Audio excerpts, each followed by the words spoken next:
What's up mga Koblox? May bago kong natuklasan mga Koblox. Kaya pala every morning mga Koblox nakikita ko sila kuya. Nagtitipon-tipon sila dyan sa may park.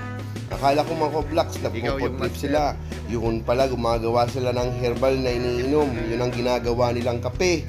Para daw umaba yung buhay nila until 150 years mga Koblox. Kaya nakisali na rin ako. Gago nyo mga tanga! Tao di Gago! gustuin mabuhay hanggang 150 years mga Koblox. So, here we go. Nakijamming na rin ako kila tatay. Kaya ito mga Koblox, may dala rin akong mugs para kanya-kanya kaming dala dito. Parami na ng parama to. Dati mga Koblox, kaunti lang sila. Pero ngayon, marami na sila mga Koblox.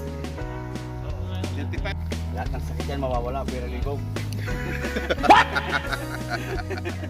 What the fuck? Lahat ka ng sakit matatanggal kung hindi mo gusto. May bad life to. Oh, shout out kayo.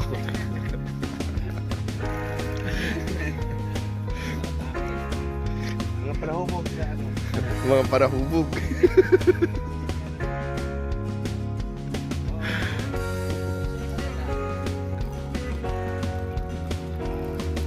Lagyan mo ng ano, lason.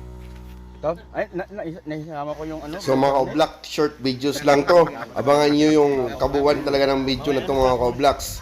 So gagawa tayo ng medyo mahabang video para makakwentuhan natin sila kuya mga Koblox. See you in next vlog mga Koblox. Doon ako